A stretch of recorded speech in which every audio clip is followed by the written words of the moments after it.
మీనరాశి వారికి మాఘమాస శుద్ధాష్టమి అక్షయ కాలభైరవాష్టమి సందర్భంగా ఏళ్లనాటి శని ప్రారబ్ధ సంచార స్థితి ముగించుకోబోతున్న సందర్భంలో గ్రహ దోషాల్ని తొలగించుకొని ఐశ్వర్యానికి ఆనందానికి ఎలా స్వాగతం పలకాలో ఈ వీడియోలో సవివరంగా సంపూర్ణంగా తెలుసుకుందాం. మీనరాశిలో ఏ నక్షత్రాలు వస్తారగా పూర్వాభాద్ర నక్షత్రంలోని చివరి పాదం 4వ పాదము, ఉత్తరాభాద్ర నక్షత్రంలోని 4 పాదాలు, రేవతి నక్షత్రంలోని 4 పాదాలు కలిపితే మీనరాశి అవ్వడం జరుగుతుంటుంది. అలాగనే చాలామందికి పుట్టినటువంటి కాల సమయంలో డేటా బర్త్లు లేనటువంటి కారణం వలన పేరు యొక్క మొదటి అక్షరాన్ని అనుసరిస్తూ ఆ రాశిని తెలుసుకునే ప్రయత్నం చేద్దాం.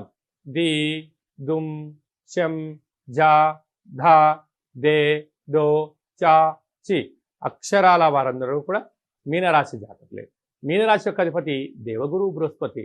వీళ్ళకు ఏడాది తర్వాత రాశిలోనే శుక్రుడితో కూడుకున్నటువంటి రాహు సంచార స్థితి ఉండడం వలన నూతనమైన వాహనాలు, బంగారు ఆభరణాలు, గృహాలు, విలాసవంతమైన వస్తువులు కొనుగోలు చేయాలని మీ కోరిక నెరవేరబోతుంది. అలాగే తృతీయంలో ఉండబడినటువంటి గురు సంచార స్థితి ఉండడం వలన తల్లిదండ్రులతో, అన్నాదమ్ములతో, అక్కాచెల్లెలతో సఖ్యతగా ఉండడం వలన మరో మైలురాయి మీరు దాటబోతున్నాడు. అర్ధాష్టమ కుజుడు మీ జన్మ నక్షత్రం రోజున పూర్ణిమ, అష్టమి, అమావాస్య తిథులు ఎందున ముఖ్యమైన పనులు వాయిదా వేసుకోండి. వాహన ప్రమాదాలు పొంచి ఉన్నాయి. అప్పులు ఇవ్వద్దు, అప్పులు తెచ్చుకోవద్దు. అనేక మంది మిమ్మల్ని ఎక్కడ చెక్ పెట్టాలి, మీరు ఎక్కడ తప్పులు చేస్తారా, మిమ్మల్ని ఎలా బందికానా చేయాలని చెప్పి ఎదురు చూస్తూ ఉన్నారు. వీలైనంత వరకు రహస్య చర్చలకు ఇది సరైన సమయం కాదు. బ్యాంకు లావాదేవీలు, ఓటీపీలు ఎంతో జాగ్రత్తగా పెట్టుకోగలగాలి. అలాగే ఫేస్బుక్లో కానీ యూట్యూబ్లో కానీ వచ్చేటువంటి ప్రతి సమాచారము అది నిజమనిపించి మీరు ఫార్వర్డ్ చేశారా, మీరు కూడా అనేక రకాలుగా ఇబ్బంది గురయ్యే పరిస్థితి ఉంటుంది. కనుక ఎంత సత్యము ఎంత ధర్మం అని తెలిసినా కొన్నిటిని చూచుచున్నట్టు వదిలేయగలిగినట్లయితే మీకు మంచి కాలం ఉంటుందని చెప్పి గమనించాలి. సప్తమంలో కేతువు, ఏడాది తర్వాత లాభస్థానంలో రవి భగవానుడు, మకర రాశిలో బుధుడు కలిసి ఉండడం వల్ల ప్రభుత్వ ఉద్యోగ ప్రయత్నం చేసేవారికి చాలా మంచి కాలము. పెట్టుబడులు, ఆకర్షణ, క్రయ విక్రయాలు యోగదాయకం. వ్యయంలో శని భగవానుడు సంచారం చేయడం వలన అనవసరమైన ఖర్చులు, పెట్టుబడులు, ఆకర్షణలు చేసేటప్పుడు 1కి 100 సార్లు ఆలోచించాలి.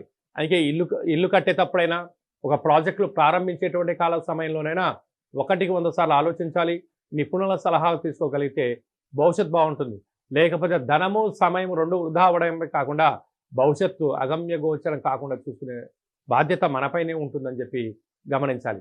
ఇన్ని వేల వీడియోలలో ఈ వీడియో మీరు చూస్తున్నారు అన్నట్లయితే కాళభైరవ స్వామి యొక్క ఆశీస్సులు మీ పైన ఉన్నాయి అని చెప్పి మీరు విశ్వసించాలి.